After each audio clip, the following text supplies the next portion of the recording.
Megacanal Sonora presenta.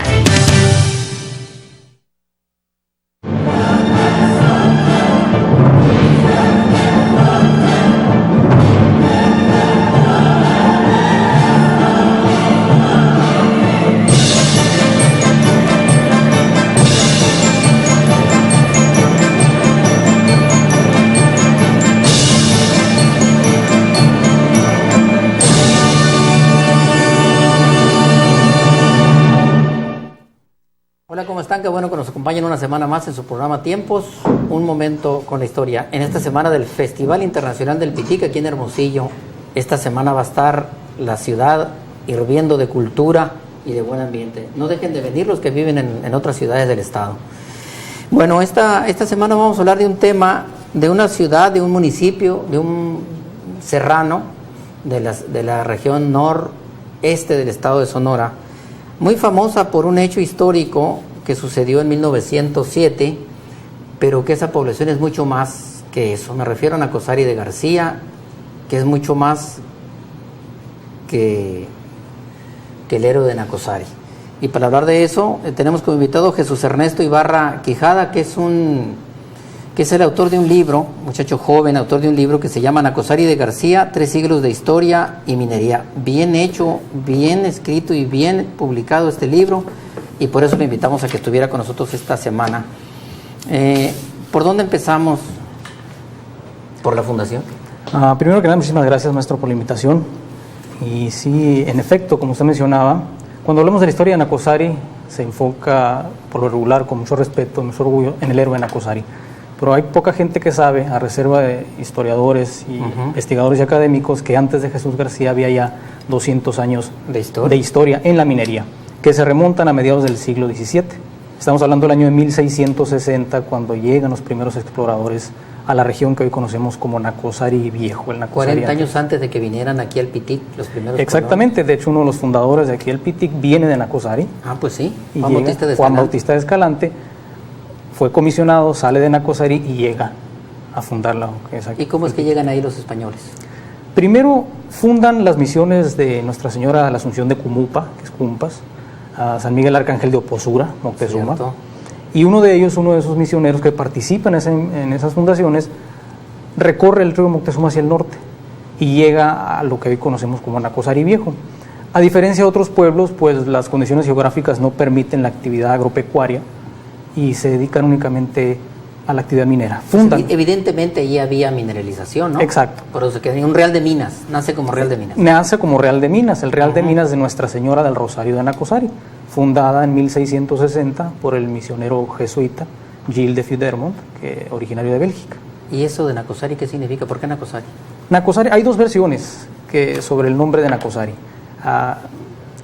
Comúnmente se nos ha dicho que la palabra Nacozari significa lugar de nopales o abundancia de nopales. Sin embargo, hay otra versión que dice que significa mineral o fruta de piedra. Pero eso es de lengua ópata, ¿no? En lengua ópata, sí, porque Navojoa significa lugar de nopales, pero en lengua mayo. Sí. Navojoa. Sí, y sí, efectivamente en la lengua ópata. Entonces nació como Real de Minas en 1600. Nace como Real de Minas en 1660. 60. Y empieza a desarrollarse como tal. ¿Y quién viene y lo explota? Empieza a desarrollarse como Real de Minas, como centro minero, y son más que nada los españoles, criollos, los que vienen, usan la mano de obra de los indígenas para explotar las minas, la extracción de plata que se producía. ¿Qué mina era esa? ¿Perdón? ¿Qué mina es esa? ¿Cómo se llama? Hay minas. ¿Está pensando en la Caridad? No, la mina más antigua de la que se tiene registro es la mina La Fortuna. En la pantalla estamos viendo la fotografía, ese es Pilares. ¿Dónde está eso? ¿Eso es Pilares? Ese es Pilares. ¿Ahí es La Fortuna o ahí es...? No, La Fortuna está un poquito más alejada de Pilares, en lo que hoy se conoce como La Cobriza, una de las minas que se extraía muchísima plata. Se entiende que es una de las minas más antiguas. De ahí se extraía plata, la embarcaban en mulas hasta el puerto de Guaymas y de Guaymas a Europa. Y se desarrolla como un Real de Minas. Como un Real de Minas, por bastantes años. ¿Y qué pasa después cuando llega a estas típicas empresas norteamericanas? Antes de llegar a las empresas de Estados Unidos, que son las que empiezan a detonar el desarrollo a finales del siglo XIX, el viejo Nacozari empieza a desaparecer. empieza a desaparecer por dos factores fundamentales, que es los ataques de los indígenas apaches, Eso sí. las incursiones de los apaches y el agotamiento progresivo de los yacimientos del mineral. Y poco a poco se va desapareciendo el pueblo, va desapareciendo, ya estamos hablando para mediados de la década de 1750, viene uno de los ataques más fuertes de los apaches, que destruyen el pueblo, incendian el poblado, dejan el pueblo completamente en ruinas, y esa marca ya la decadencia progresiva del Nacozari viejo. Del pueblo. Yo supongo que los minerales que explotaban eran oro y plata, no explotaban cobre en ese tiempo todavía. Yo Pequeñas creo. cantidades de oro, en su mayoría era plata. Nada de cobre. No sabían que había cobre, yo creo ahí. No habían descubierto las vetas de cobre todavía. Y luego, y en tu libro viene lo del ataque de los apaches. Sí, Viene buena parte de los apaches, porque por lo que veo es importante la presencia de los apaches en sí, fue porque en fue aquella una región, fue hasta constante. Arizpe. Sí, exacto. Fue algo constante durante más de un siglo. Y a pesar de que se formaron milicias y defensas civiles para defender a los ciudadanos sobre Y estaba los apaches, el presidio de frontera. estaba el presidio de fronteras, incluso se suman a la ofensiva contra los apaches, pero a pesar de ello causaron el deterioro y el abandono de la población. ¿Y qué pasó entonces con la población? Fue población flotante, pocos se quedaron, unos venían, otros se iban, las minas ya estaban agotadas, muchas minas se habían perdido, le llamaban las minas perdidas, y poco fue el interés por explotarla, no obstante que gozaban de un reconocimiento a nivel internacional, porque la plata que se extraía de la región de Nacozari llegó a representar casi una tercera parte de toda la riqueza que se extraía del norte de la Nueva España. ¿Y qué pasó? ¿Cómo fue que resurgió entonces el pueblo? Resurge nuevamente el pueblo. Parece que estás hablando de Álamos. Casi. Como pueblo minero. Como pueblo minero. Resurge el pueblo de Nacozari ya a finales de la década de 1890. Yo manejo Nacozari con dos fechas de fundación, porque la primera fundación fue en 1660. ¿Que duró hasta cuándo? ¿Hasta qué? Estamos hablando ya desde 1780 más o menos. Y en 1800 casi todo se fue el siglo XIX. Exacto. En defenderse de los apaches y En prácticamente defenderse de los abandonar el apaches y poco a poco la decadencia progresiva. Y ya es a finales de la década de 1890 cuando viene una empresa estadounidense a explorar la región, envían peritos, envían geólogos precisamente a estudiar una mina que se había descubierto recientemente, que había llamado mucho la atención, la mina de Los Pilares, que había pasado por manos de muchos mineros de la época, pero dada la ubicación geográfica, que está remontada, como usted bien sabe, la ubicación de Pilares, pues una región muy complicada de llegar, y más en aquella época que no había acceso. Pasó de mano en mano esa mina, hasta que viene una empresa extranjera a investigarla, a estudiarla, y se dan cuenta de que esconde cantidades enormes de cobre. ¿No tiene nada que ver esa compañía y esa mina con la de Cananea, que más o menos en ese tiempo, 1890? No tenían relación. No, nada que La ver. 4C con la Moctezuma Copper Company. La Moctezuma Copper Company, una vez que estudian y que ven la viabilidad de explotar el mineral, el cobre, en este caso de Pilares, pues fundan la Moctezuma Copper Company y empieza nuevamente la nueva fundación de Nacozari. Que es el Pilares de Nacozari Es de ahora. Pilares de Nacozari, y luego viene ya el Nacozari nuevo o el Nacozari moderno que conocemos hoy. Que es de finales del siglo XIX entonces. De finales del siglo XIX Y explotando aproximadamente. cobre. Y luego aparece el trenecito ese. Aparece el tren, ya las nuevas actividades mineras pues exigen la industrialización, el crecimiento, e indiscutiblemente pues tiene que llegar el ferrocarril a agilizar el transporte del mineral, porque primero se hace una línea de vía angosta de Nacozari, de donde estaba la fundición, al Porvenir, que es la antesala. Vemos ahí en pantalla Ese es, sí, las góndolas del ferrocarril que llegaban al Porvenir, pero llegaban a Nacozari, y de Nacozari todavía se tenían que transportar en mula hacia el extranjero. Claro, ese hay que aclarar, el tren de vía angosta es un tren pequeño, es un Vemos trenecito. en pantalla el puente que todavía Sí, está. ¿Todavía existe ese puente? Ese puente fue construido en 1913. Sí, lo vi hace unos 3 o 4 años que estuve por ahí. Entonces aparece este trenecito que va de Nacozari, de Pilares a Nacozari. Y de Nacozari la envían por La mulas. Nacozari la siguen enviando en carromatos, en mulas. Es un proceso muy largo, complicado y muy tedioso y sobre todo muy costoso. Y va a ser hasta 1904 cuando ya se inaugura, se concluye una línea del ferrocarril desde Agua Prieta hasta Nacozari. Ese sí es ferrocarril. Ferrocarril de vía ancha. Que normal. pudo haberlo, la Moctezuma fácilmente pudo haberlo hecho de vía angosta, haberse ahorrado mucho dinero, pero decidió hacerla de vía ancha. 1904. 1904. La concesión la otorgan en 1899, pero se concluye su construcción en 1904, llega en mayo del 1904. Y luego viene la desgracia. Después viene la tragedia que conocemos de Jesús 1907. 1907. Pues no vamos a discutir de qué se trató ni cómo fue, porque pues yo creo que lo puedes decir en 2 frases o 3, ¿no? El héroe Nacosari salvó de una catástrofe al pueblo de Nacosari, salvó de una explosión de varias toneladas de dinamita, ofreciendo su vida y conduciendo fuera del centro de la población su locomotora en llamas, perdiendo la vida, pierden la vida 12 personas más. Pero logró con ese acto heroico salvar al pueblo de Nacosari.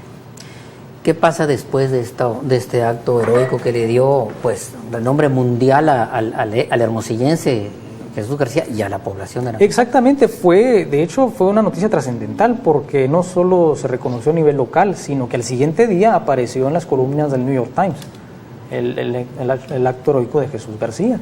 El propio gobernador Luis Emeterio Torres lo reconoce como héroe al siguiente día de la tragedia. Es un héroe universal reconocido en cualquier país al que uno va. Exactamente. Creo haber visto una estatua, no recuerdo dónde. En Los Ángeles, California, hay una estatua. No, creo que, no sé si estoy confundido, no sé si en Cuba o en Tengo entendido que en Cuba hay un monumento. Ahí creo haber visto a Jesús, me sentí muy orgulloso cuando la vi. Bueno, y luego, bueno, ya, tragedia, héroe universal, y tiene que volver la ciudad a revivir y a vivir. Sí, las actividades siguen su curso, sigue la actividad minera, a pesar de, por ejemplo, de 1907, aquella crisis económica, que de alguna manera viene a frenar un poco las actividades, pero el pueblo sigue surgiendo, sigue avanzando, a pesar de la adversidad económica. ¿Y qué pasa con Pilares? Pilares sigue creciendo también, a grado tal de que su población sigue creciendo, sus actividades económicas, y para 1918 lo que era la comisaría de Pilares se convierte en el municipio de Pilares. Que era comisaría del municipio. Era comisaría del municipio de Nacosari. ¿Y cuándo Nacosari es municipio? Nacosari se convierte en municipio en 1912, en octubre del 12, con la ley número 76, que lo independiza del municipio de Cumpas. De Cumpas. Vamos a hacer una pausa de 1 minuto y vamos a regresar y vamos a hablar ahora de la revolución en Nacosari. También tuvo que ver ahí la revolución. Sí, tuvo una participación en la Revolución Mexicana, que poco se ha escrito sobre eso, pero hay bastante información que podemos abordar sobre la participación de Nacosari en la Revolución. Vamos a regresar en 1 minuto.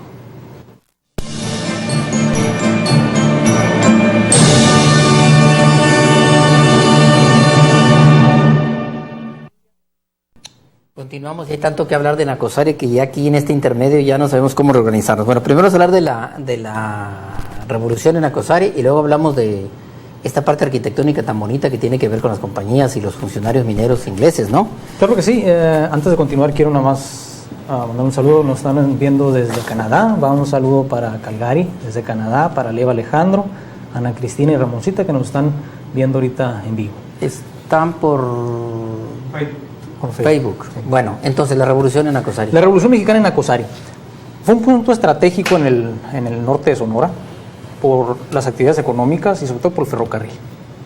Nacosari se va a convertir en 1913, después del asesinato del presidente Madero y el licenciado Pino Suárez. Nacosari se suma a la lucha y se va a convertir en el primer municipio en el estado de Sonora en derrotar a un bastión militar federal en el estado. Al día siguiente Obregón va a tomar la plaza de Nogales, se van a tomar las plazas de Agua Prieta, Cananea.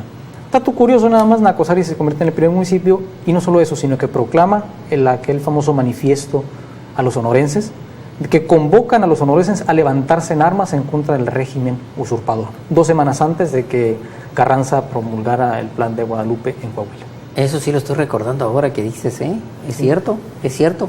Y luego, ¿cómo es que Pancho Villa llega ahí? Pancho Villa llega a Nacosari igual que otros pueblos de la región, más que nada en busca de aquellos préstamos forzados que pedía a las empresas mineras para financiar sus actividades. Llega en varias ocasiones a Nacosari y en una ocasión, dato curioso maestro, mientras en 1915, si mal no recuerdo, mientras el pueblo se preparaba para celebrar un aniversario más de aquel héroe que lo salvó de una explosión de dinamita, Pancho Villa llega al pueblo y amenaza al pueblo con dinamitarlo si no se le otorgan 20,000 pesos de aquella época, 20,000 dólares, perdón, de aquella época. Y se los entregaron. No se los entregaron. Entonces, el 1915 venía muy derrotado Pancho Villa. Pancho Villa venía derrotado, ya era una venía con guerrilla más que Hermosillo, nada. ya venía herido. ¿Y quién más? Los colorados de Pascual Orozco también estuvieron ahí. Estuvieron antes, en 1912. Cuando la rebelión de Pascual Sí, Orozco. la rebelión de Pascual Orozco, el plan de la empacadora, llega a Nacosari igual que otros pueblos y es derrotado por las tropas al mando de Plutarco Elías Calles, ostentando en aquel tiempo todavía el grado de capitán. Hay otro personaje en Nacosari que yo lo considero también universal, Silvestre Rodríguez, un músico. Un músico muy destacado, Sí. y en mi libro incluyo un capítulo dedicado a don Silvestre Rodríguez, con mucho respeto y mucho orgullo, porque poco se ha escrito sobre él. ¿Cómo llegó él ahí?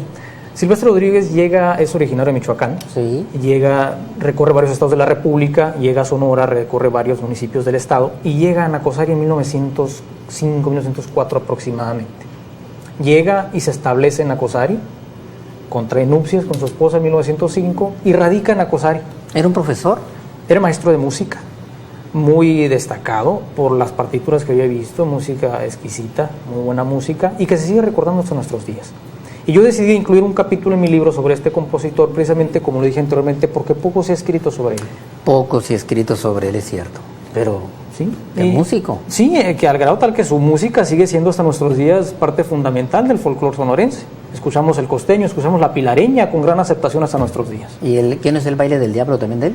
No es de Gustavo Vázquez, el baile del diablo. La pilareña sí es. La Y pilareña. tiene muchas más que esas. Muchísimas, Dos, valses, foxtrots. Muchos. Sí, o sea, muchísima música. Y él vivió toda su vida ahí dando clases de música. Vivió muchos años en Nacosari, ya cuando tenía una edad muy avanzada, se lo lleva su cuñado a Mexicali para atender, porque era viudo, vive en Mexicali, ya estando en Mexicali, ya en el atardecer de su vida, pide que se lo lleven de nuevo a Sonora. En el transcurso, que lo llevaban ya en camilla, le pregunta a su médico de cabecera, el doctor Contreras: maestro, ¿quiere que lo llevemos a Michoacán? No, se ofendió por la pregunta. Llévenme a Nacosari, a morir entre mis. Y ahí está. Ahí está sepultado. Ahí está la tumba de Silvestre. ¿Y dónde está el legado musical de Silvestre Rodríguez? Las partituras originales, algunas están albergadas en el museo, que fue su casa, otras partituras están en el extranjero, otras tengo entendido que fueron donadas al Museo de la Universidad de Sonora. La música grabada pues está distribuida en distintas partes. Me di cuenta que parte de su música está almacenada en la Biblioteca del Congreso de los Estados Unidos. Nada más. Bueno, ¿y qué pasó después? Antes que lo interrumpa, mencionaba un tema sobre la arquitectura de Nacosari. Ese tema sí es muy curioso porque tiene una arquitectura muy especial, muy particular, Nacosari. Cuando viene la empresa estadounidense, llega a Nacosari a finales del siglo XIX, viene con una mentalidad de cambiar la identidad de los mineros mexicanos, de cambiar un poquito el estilo de vida y esa identidad que tenían como mineros mexicanos, y lo hace por medio de la arquitectura. Si nosotros vamos a Nacosari el día de hoy, vamos a ver una arquitectura distinta a los demás pueblos. Sí. Si uno recorre el río Sonora, si uno recorre los pueblos de la Sierra Alta, lo primero que vemos, a lo lejos, antes de llegar al pueblo, es el templo católico. Sí, claro. Vemos a lo lejos el misión. edificio, la misión, el templo, el edificio predominante del pueblo, en el centro. Sí. Nacosari no, el Nacosari moderno no es así. El Nacosari que nació más o menos en 1895 no se construyó de esa forma. De hecho, el templo católico se construyó casi 2 décadas después del pueblo. Y no solo se construyó casi 2 décadas después, sino que se construyó con dimensiones muy pequeñas y lejos del centro. Entonces, ¿no hubo una pequeña misión pegada al Real de Minas en aquella época? En aquella época sí. ¿Y qué pasó con ese edificio? Esa, según dicen las fuentes, fue completamente destruida por los apaches. La primera misión, que estamos hablando ya en el siglo XVII. Entonces, esta que tienen ahí es del siglo Sí, esta fue fundada en 1909. Bueno, ¿y qué pasó con Pilares de Nacosari? ¿Por qué desapareció? Pilares de Nacosari desaparece ya a partir de 1949, viene la decadencia progresiva de Pilares. Porque 1949 marca una fecha muy importante, porque para la mina. Ya había tenido 2 paros, uno en el 18 y uno en el 31, perdón, 1921, corrijo, y el 31, pero el tercero es el definitivo. ¿Y por qué? ¿Por qué fue el paro? ¿Precio? Para el 49 había terminado ya la Segunda Guerra Mundial. ya no había los principales países consumidores de cobre para material bélico ya no tenían necesidad de seguir produciendo. Poco a poco ya no compraban tanto el cobre, empiezan a caer un poco los precios del cobre, entre otros factores económicos e industriales de la época. ¿Y por qué Nacozari sí sobrevivió? Nacozari sobrevivió ahí hubo gente que se empezó a dedicar a otras actividades. Había pequeños mineros ganaderos. Ganaderos, se dio la ganadería a pequeña escala, la agricultura no se pudo desarrollar. Pero sigue Nacozari vigente, la población empieza a diluirse. Pero ya no hay esta explotación minera grandiosa. Ya no hay. La mina, las operaciones dejan de trabajar, dejan de extraer cobre y se extrae el cobre únicamente por lixiviación. Volvamos a la arquitectura. Nacozari y Pilares también tienen esta arquitectura, digamos, norteamericana, inglesa. Sí, completamente. Estamos hablando de Pilares y Nacozari con una arquitectura distinta, con mucha influencia estadounidense y europea, más que nada. Incluso las iglesias, tanto de Pilares como de Nacozari, pues exhiben una arquitectura distinta a la que conocemos. A la misional. Vemos, por ejemplo, aquí en pantalla la fotografía al fondo, en una esquina, la iglesia de Pilares. Sí. Y si la comparamos con las iglesias de otros pueblos, pues vemos que es completamente distinta. Pilares se parece más a Bisbee, ¿no?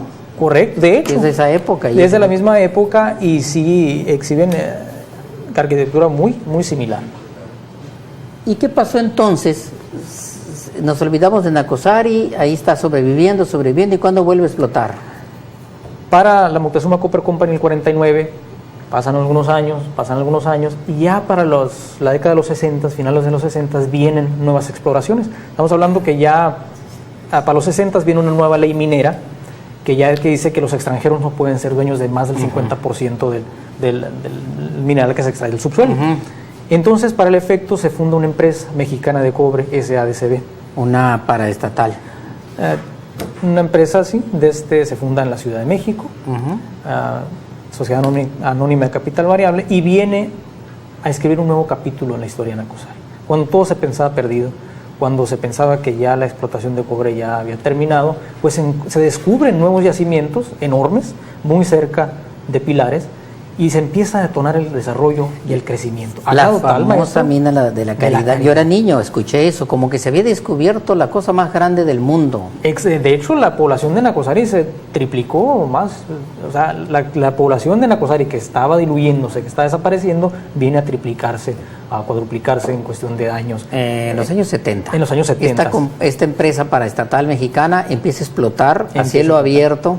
Exacto. De la enorme, grande cantidad de cobre que hay allí. Sí, exacto, y viene desde el 60, y finales de los 60, después vienen los 70 con la instalación de toda la infraestructura, de todos los caminos, de toda la construcción de la concentradora, de toda la maquinaria y todo lo que fue necesario para detonar el crecimiento. Viene otro tipo de arquitectura, el famoso globo. Todo el mundo quería ir a conocer el globo y todos los geólogos y mineros querían vivir en el globo porque era un pueblito de ensueño en las montañas. Sí. Cerca de la mina. Un pueblito, sí, muy bonito. Bueno, es una colonia, la colonia El Globo, que está cerca ahí de la mina, y que, de hecho, cerca del Globo había una mina, yo creo que de ahí toma el nombre, de la antigua mina del Globo, que sacaban de ahí plata y de ahí se la llevaban al Paso, Texas. Entonces todo se convierte ahora en cobre. Se convierte en cobre. De hecho, en mi libro yo lo menciono, que el cobre empieza a escribir una nueva historia. Totalmente diferente. Con el cobre. Sí, exactamente, sí. Que hasta nuestros días... Y el pueblo creció. ¿Cuántos habitantes tiene ahora Nacozari? No me quisiera equivocar en la cifra, pero oscila más o menos en los 20,000 habitantes. ¿Cuántos? 20,000 habitantes. ¿20,000? Nacozari. Y sí, se preserva la arquitectura esa tan bonita. La del centro se ha preservado de alguna manera. Tenemos el Palacio Municipal, fundado en 1907, con un estilo arquitectónico muy distinto, muy curioso, labrado de piedra cantera, sí, al igual que las oficinas centrales de la vieja empresa. Bueno, y enfrente de la iglesia incluso. La iglesia, y enfrente de ese palacio hay unas magnolias famosas, las magnolias de Nacozari en la plaza. Esas magnolias, hay una versión que dice que llegaron a Nacozari en 1903, que las trajeron de Portugal, dicen. Unas personas dicen que son las primeras magnolias que llegaron a todo México. Ignoro el dato, no tengo la fuente. ¿No averiguaste eso para el... No pude encontrar la fuente exacta y no quise caer en la especulación, pero se entiende también de que si no fueron de Portugal, las trajeron de Estados Unidos, más o menos del área sur de los Estados Unidos, estados sureños, que es donde abunda la magnolia, y se convirtieron por muchos años en un ícono de Nacozari. Sí, y Pilares de Nacozari se convirtió en un pueblo fantasma. Y lamentablemente. La vía del tren ahí está, ya no hay ferrocarril. No hay ferrocarril ni vías. Desaparecen las vías, desaparece el ferrocarril, pero Pilares existe y hay un interés por preservarlo, hay otro interés por seguir explotando, pero considero desde mi particular punto de vista que Pilares tiene a la fecha un futuro incierto. ¿Por qué? Porque hay mucho interés, como lo mencionaba, en seguir explotando el poco mineral que aún se esconde en las entrañas de Pilares. Que ya es una empresa privada la que lo hace. Exacto. Y además de la festividad de noviembre del héroe universal, ¿qué otra fiesta tienen? Pues tenemos las tradicionales fiestas que celebran en todas partes el 16 de septiembre, 20 de noviembre, y celebramos el 31 de marzo de cada año el aniversario luctuoso del maestro Silvestre Rodríguez. Esa es otra fiesta. Sí, festividades culturales, festividades, fiestas del pueblo, y que celebran cada año. Y la más grande es la del 7 de junio, ¿no? El 7 de noviembre. 7 de noviembre, 7 de noviembre de 1907. Ya me tocó estar ahí una vez hace muchísimo frío. Bastante. Sí, es una ciudad fría, nieva mucho cuando llega a nevar, pero es una ciudad muy bonita. Un poco, ¿cuánto tiempo se hace de Hermosillo a Nacosari? Unas 4 horas aproximadamente. ¿No? Bueno, pues les invitamos se nos acaba el tiempo, les invitamos a que vean el programa sobre la Fundación de la Historia de Hermosillo, ya está en Facebook de la Sociedad Sonense de Historia, y la próxima semana vamos a hablar de las Islas Revillagigedo, la frontera olvidada de México. Muchas gracias por venir. Al contrario, muchas gracias por la invitación. Y nos vemos la próxima semana con otro programa más de Tiempos, un momento con la historia. Gracias. Muchas gracias.